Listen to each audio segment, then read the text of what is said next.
Every birthday, someone left the exact same cardboard box on my front porch. Same size, same brown packing tape, same black marker. Only my first name. Nothing else, no postage, no return address, no note, and every single year, the box was completely empty. The first one appeared when I turned 6. The second, when I turned 7. By the time I turned 27, I'd opened 21 identical empty boxes. At first, everyone wanted to solve the mystery. My mother questioned the neighbors.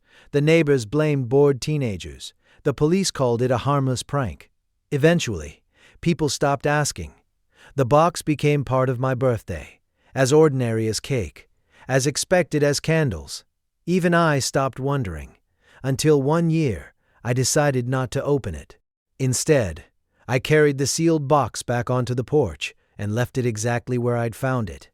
That night, at exactly 11:43, someone came back for it.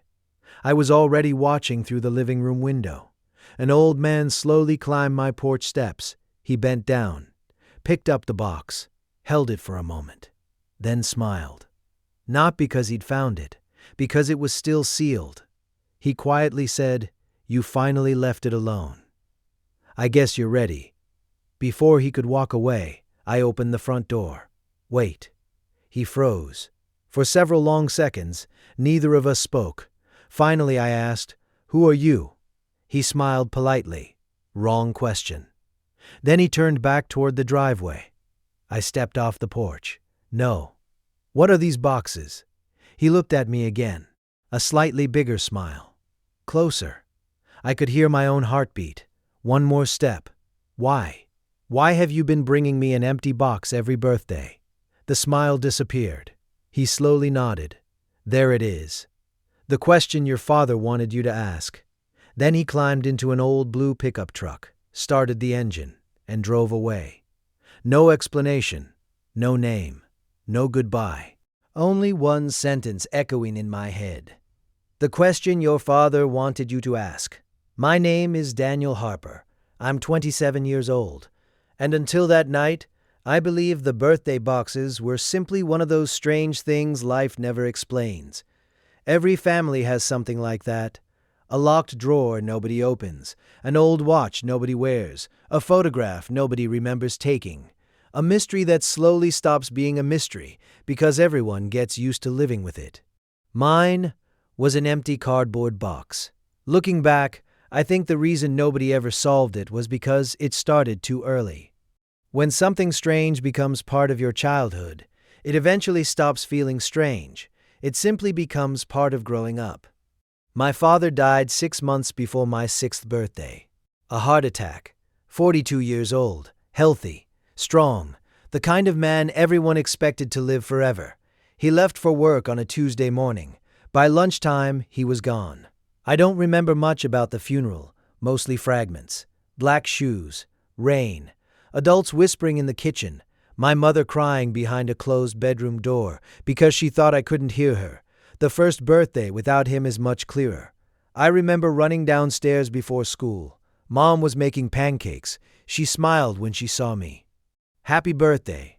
Then she glanced toward the front door. "I think somebody left you something." There was a small cardboard box sitting beside the welcome mat.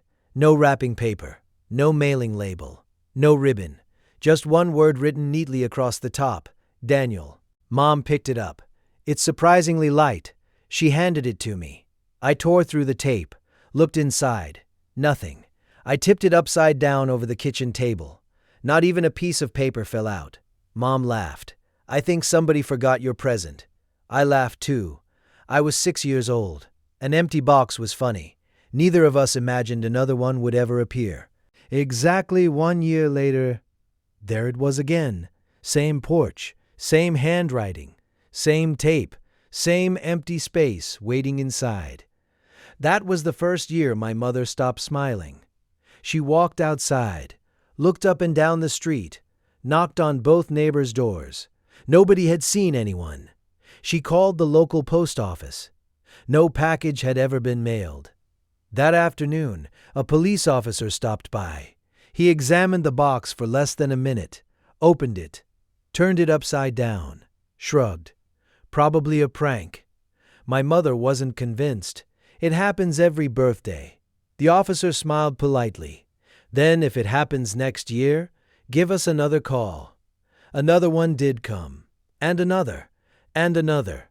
By the time I turned 10, even the police had stopped acting surprised.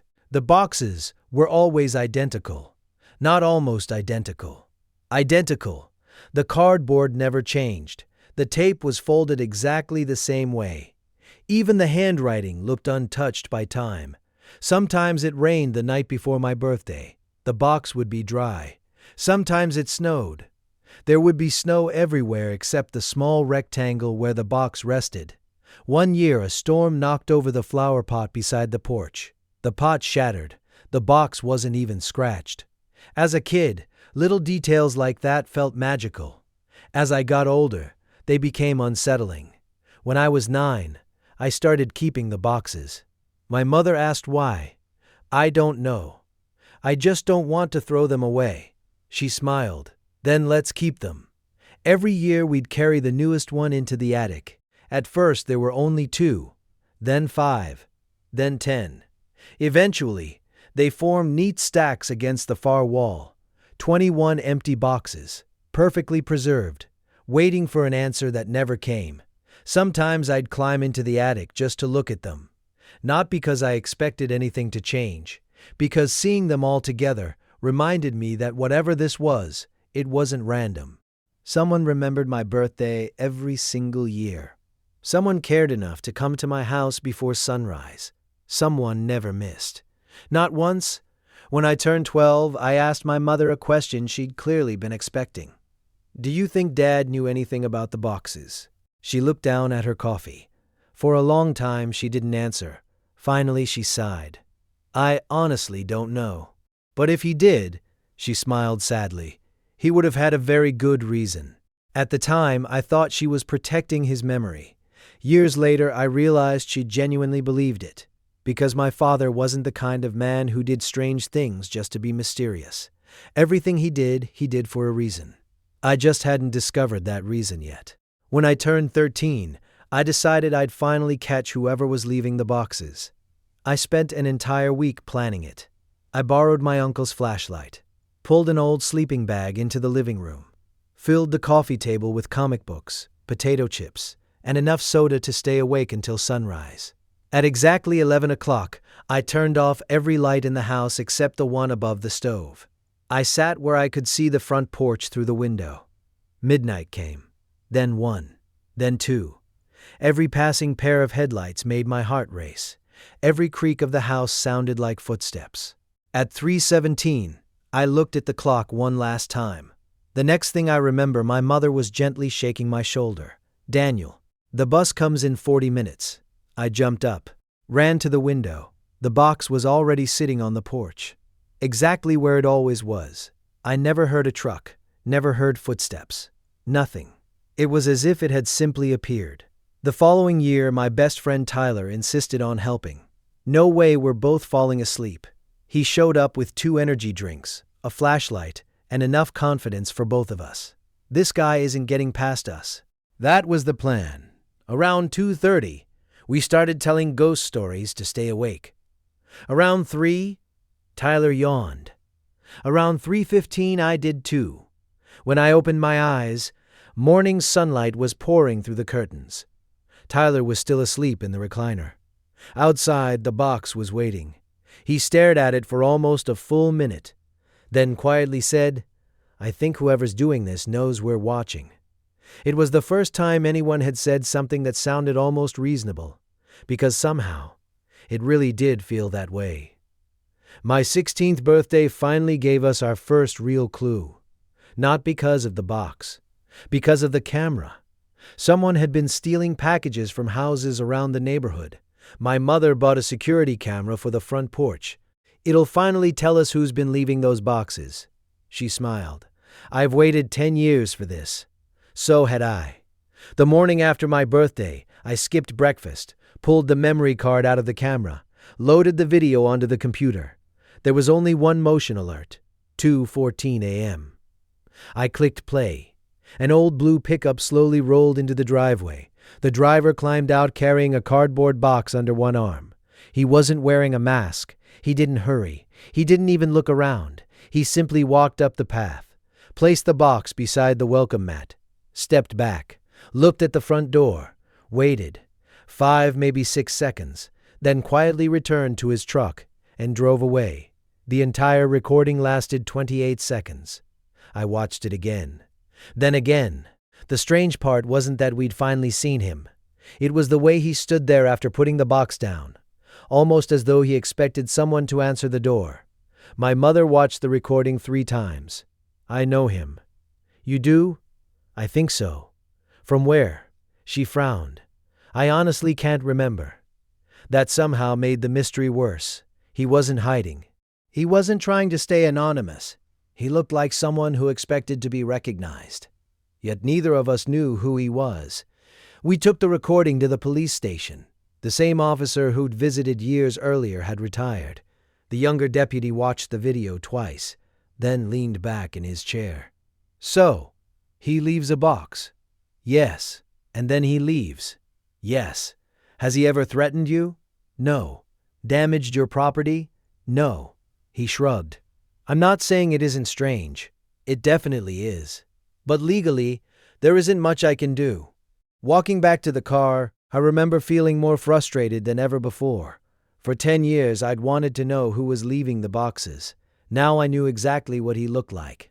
And somehow, I wasn't any closer to understanding why. Every birthday after that, I watched the new recording. It became a ritual. The truck would arrive. The old man would step out, carry the box with both hands, place it beside the door, then wait. Always those same few seconds, always looking toward the house, always leaving quietly. As the years passed, he changed. His hair became grayer. His shoulders leaned forward a little more. Eventually, he started using a cane. The boxes never changed. Neither did the routine. When I graduated high school, I left for college 3 hours away. For the first time in my life, I wasn't planning to be home on my birthday. A week before, my mother called. Can you come home this weekend? I've got classes Monday. You can leave Sunday. I laughed. Why are you suddenly so determined? She hesitated. I don't know. I just think you should. Something in her voice made me change my plans. I drove home Friday evening.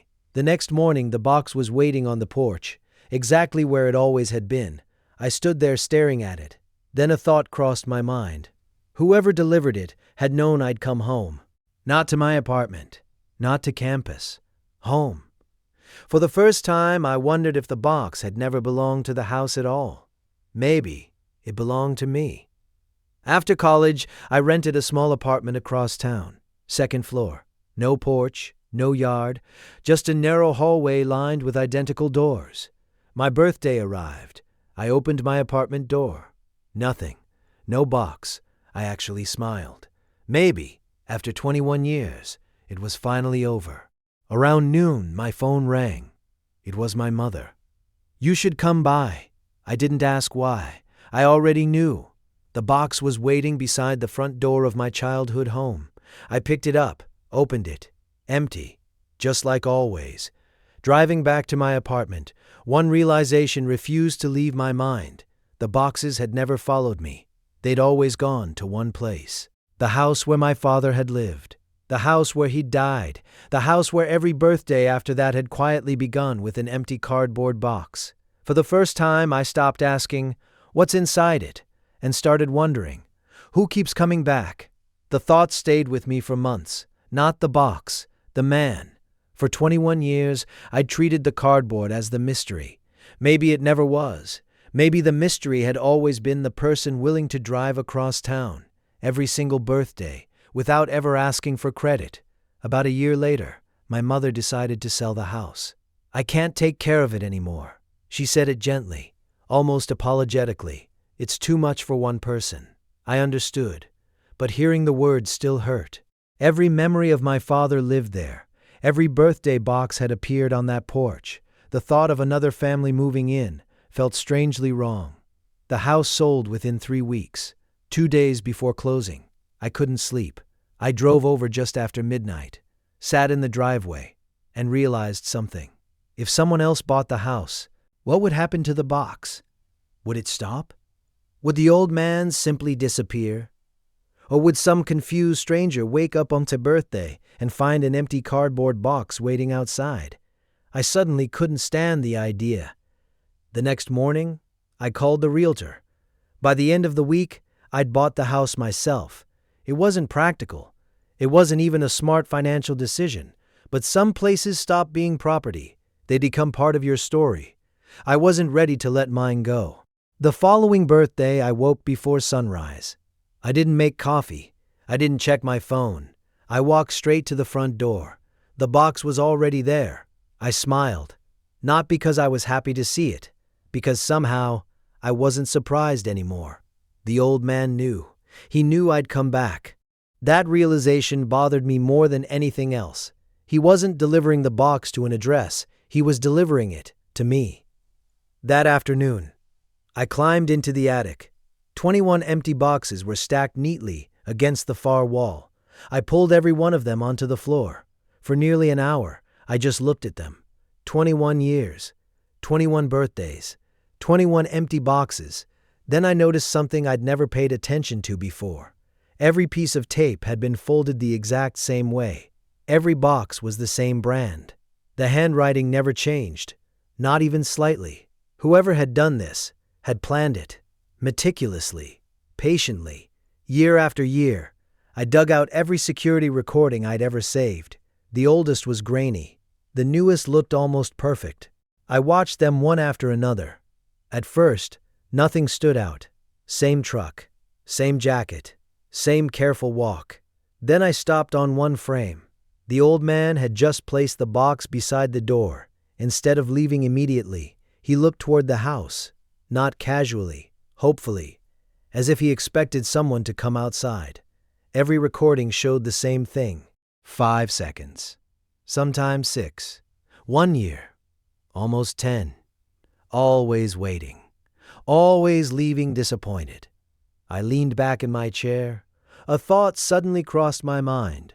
What if he wasn't waiting for the door to open? What if he was waiting for me to do something different? The idea sounded ridiculous, until I realized something even stranger. For 21 years, I'd done exactly the same thing. Walk outside, pick up the box, open it, see nothing, carry it into the house, every year, without exception. Maybe I was just as predictable as he was. 3 weeks before my next birthday, I made a decision. This year, I wasn't opening it. Not immediately, not later, not at all. If he really was waiting for something, I'd finally find out what.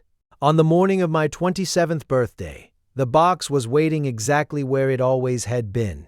I picked it up, looked at my name written across the top.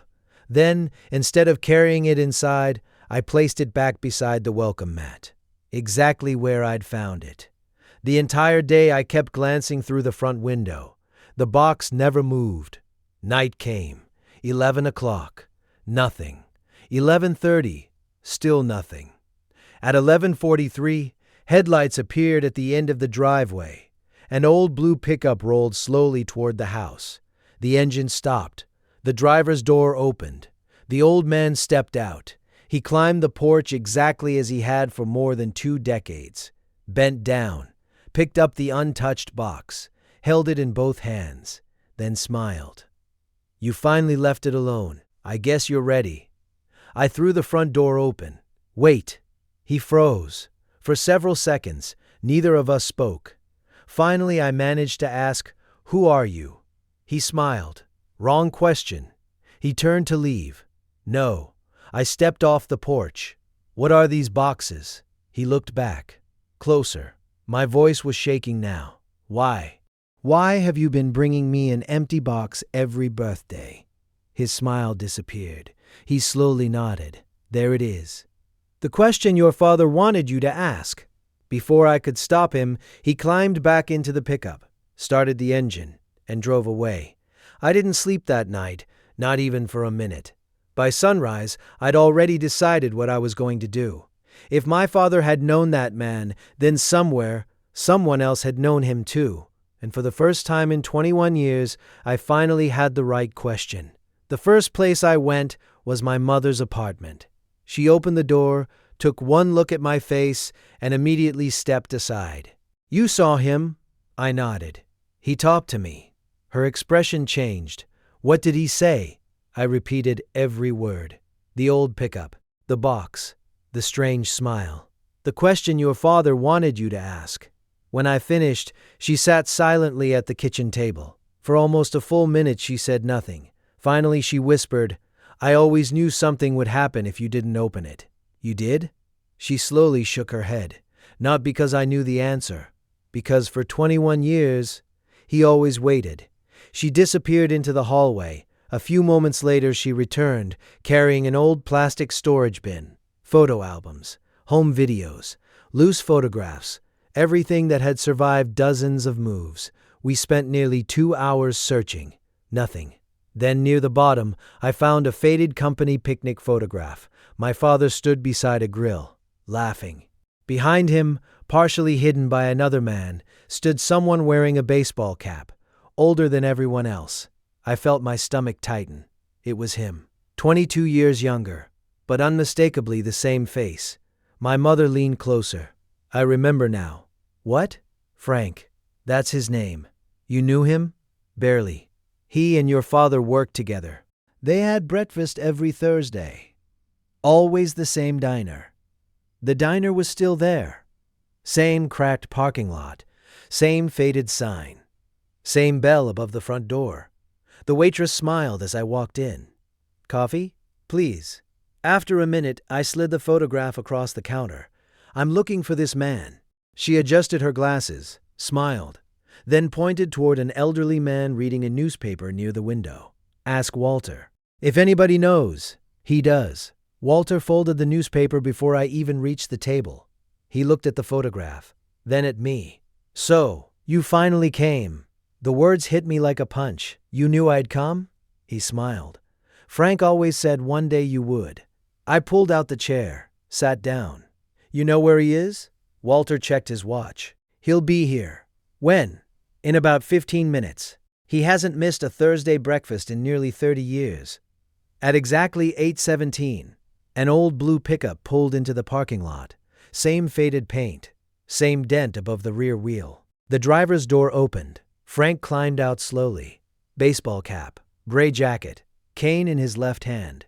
He looked through the diner window, saw me, stopped walking. For a second, I thought he might leave. Instead, he smiled, not with surprise, with relief. As though he'd been expecting this morning for years. He walked over, set his hat on the table. I wondered how long it'd take.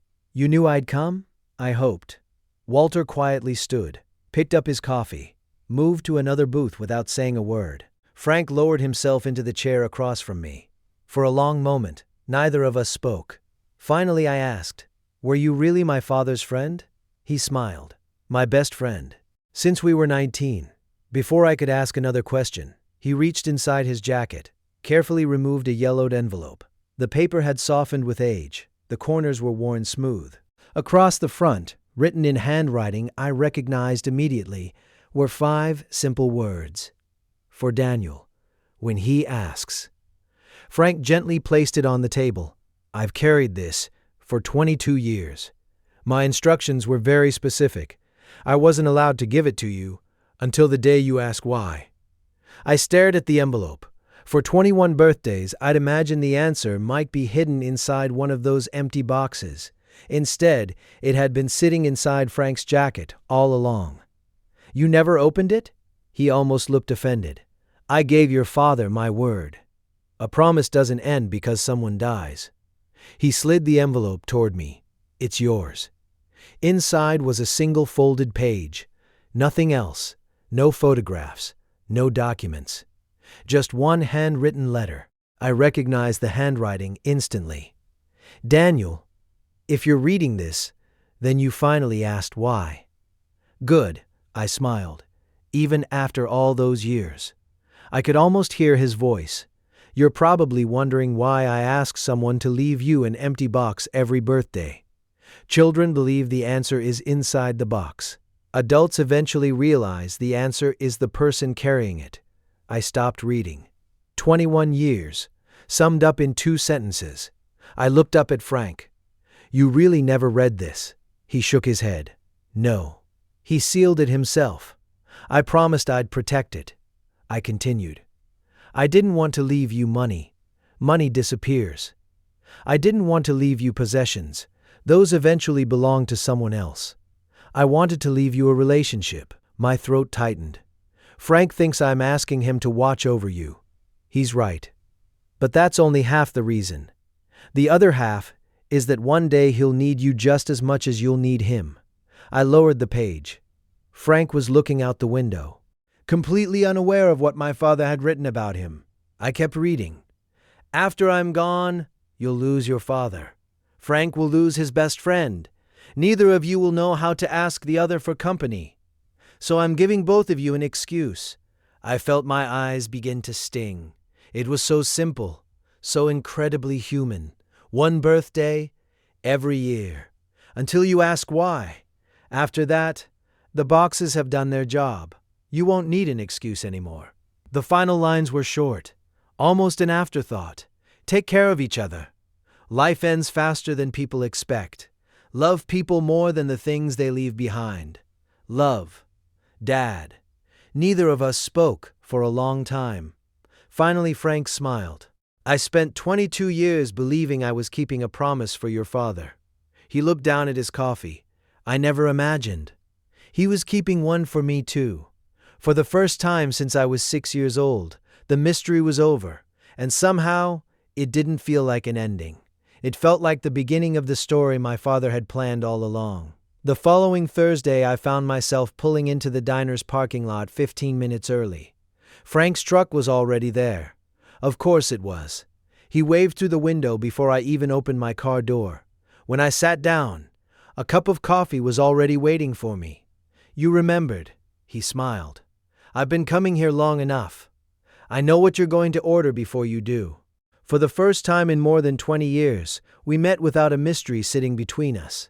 Just 2 people, sharing breakfast. Something changed after that. For 21 years I'd thought of Frank as the old man who left empty boxes. Within a few weeks he simply became Frank. He complained about the weather, argued with baseball commentators on the television hanging over the counter, insisted that every mechanic under 40 charged too much.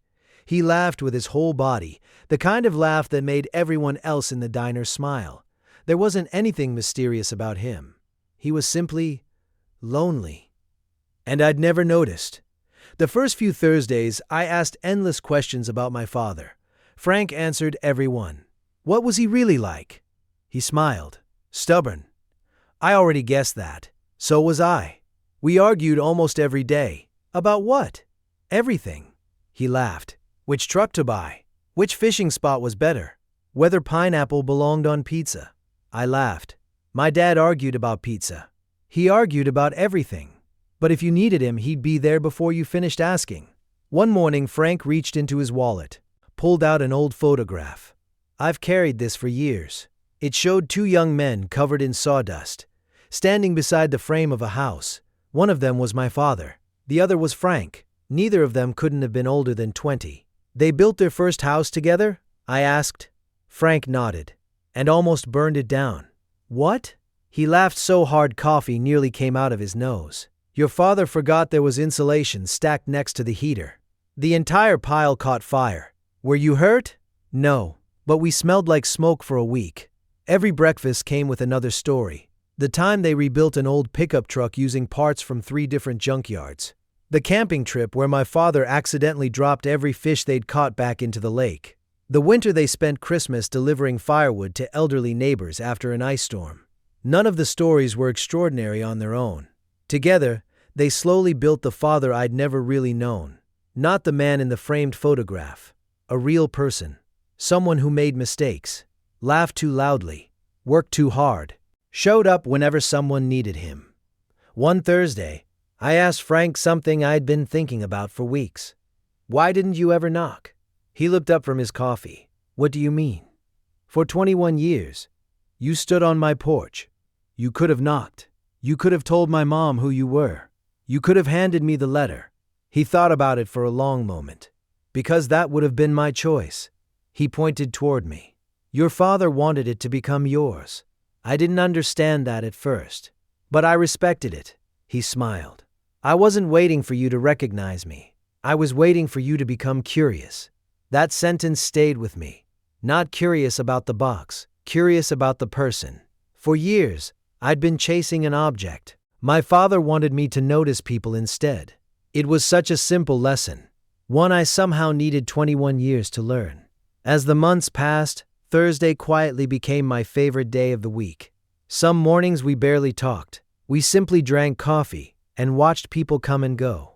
Other mornings we stayed until lunchtime. Walter eventually stopped asking if we'd like more coffee. He simply brought it. The waitress no longer handed us menus. She already knew. It felt as though I'd been sitting in that booth my whole life. Almost 2 years passed before I noticed Frank slowing down. Not all at once. Little things. He parked closer to the entrance. He walked more carefully. His hands trembled when he picked up his mug. One morning, he smiled at me. "I think old age finally caught me. You've been outrunning it for 90 years. 91. He corrected me. "I've earned the right to slow down." A few weeks later, I offered to drive. He refused. The week after that I asked again. This time he handed me the keys without arguing. Halfway to the diner, he looked out the passenger window. "You know, I used to think your father asked me to keep those birthdays for you. And now?" He smiled. "I think he asked me to save a few Thursdays for myself." I looked over. "What do you mean?" "I would have been alone." He shrugged. "Instead, I got to spend the last few years telling stories about my best friend to his son." He smiled. "I think your father would have liked that." I smiled back. "I think so too." For a while, neither of us spoke. We didn't need to. Some conversations don't happen out loud. Some are built, one Thursday at a time. The next Thursday, Frank wasn't at the diner. At first, I wasn't worried. He'd been a few minutes late before. Walter poured me a cup of coffee. "He'll be here." I nodded. But as the clock crept past 9, I found myself looking toward the parking lot every few seconds. At 9:11, the diner's phone rang. Walter answered. He listened quietly, then hung up. He looked at me. "Doctor's appointment." He said not to wait. I smiled, but something about the way Walter said it stayed with me. Over the following months, little things began to change. Frank no longer drove every week. Sometimes I picked him up. Sometimes we'd skip breakfast and simply sit on his front porch drinking coffee. He tired more easily now. The stories became shorter. The silences became longer. Oddly, I didn't mind. After everything we'd been through, silence felt just as comfortable as conversation. One afternoon, while driving him home, he looked out the passenger window and asked, "Can I tell you something?"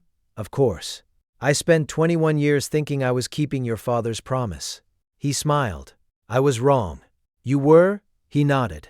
"After a while, I wasn't doing it for him anymore. I was doing it because every birthday I got to know you were okay." He laughed quietly. "I guess somewhere along the way, I started thinking of you as family." I didn't answer.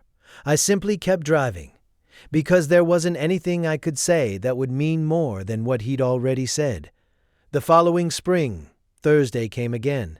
This time, Walter was waiting for me near the door. He didn't smile. He didn't ask if I wanted coffee. He simply put a hand on my shoulder. "I'm sorry, Daniel." Frank had passed away 2 nights earlier, peacefully, in his sleep. 91 years old. For several long seconds, I couldn't move. I'd only really known him for a few years. Somehow it felt like I'd lost him twice. Once as the old man with the box, and once as my friend. The funeral was exactly the kind Frank would have wanted. Small, simple. No long speeches, just people telling stories. A former coworker talked about the houses Frank had built. A neighbor remembered how he'd quietly mowed lawns for elderly couples every summer. Walter stood up and smiled. You never had to wonder if Frank was coming. If he said he'd be there, he was already on his way. I couldn't help smiling. That sounded exactly like the man I'd come to know. After the service, Walter walked over carrying something small. "I think this belongs to you." It was a pocket calendar. The cover was worn from years of use. Frank kept it in his truck. I found it yesterday. I thanked him, slipped it into my jacket, and didn't open it until that evening. The calendar looked ordinary. January, February, March. Every page, blank. No appointments, no reminders, no birthdays, nothing. Until I reached June. June 14th, my birthday. Written in Frank's careful handwriting. I turned to the next year. June 14th. Again. Then the next, and the next. 21 years. Only one date, only one name. Daniel. I closed the calendar, sat quietly in my father's old living room, and finally understood something that hadn't been written anywhere in his letter. For 21 years, my birthday wasn't just the day Frank kept a promise. It was the one day every year he knew he wouldn't be alone. A few weeks later, I climbed into the attic. The 21 cardboard boxes were still lined up exactly where I'd left them. I looked at them for a long time. Then, for the first time, I carried them back downstairs. One by one. I didn't throw them away. I didn't hide them in storage. I broke them down carefully, folded each one flat, and stacked them together. The mystery they carried had finally been answered. I no longer needed the boxes. I had the people they led me to. Every Thursday, I still stop by the diner. Walter is older now. The waitress retired. Someone new pours the coffee. Sometimes, I sit in our old booth by myself. Sometimes, Walter joins me. Sometimes, another customer wanders over and asks if the seat is taken. I always smile and say, "Go ahead." Frank would have done the same. People sometimes ask me why I never remarried after my father died, or why I still live in the old house, or why I never threw away those strange birthday boxes until years later. The answer is always the same. Because some things aren't valuable for what they are. They're valuable for where they lead you. An empty cardboard box isn't much. A letter is just paper. A Thursday breakfast is only an hour. But put them together, and they become a life. Looking back, I don't think my father left me 21 empty boxes. I think he spent the last months of his life building a bridge. One end began with a little boy who'd just lost his father. The other ended with an old man who was about to lose his best friend. Neither of us knew how to find the other, so he found a way for us. One birthday at a time. And every now and then, when June 14th comes around, I still wake up before sunrise. I still glance toward the front porch. Not because I expect another box, because for 21 years, that porch reminded me of something I'll never forget. The greatest gifts you'll ever receive are almost never inside the package. They're the people who quietly carry it all the way to your door.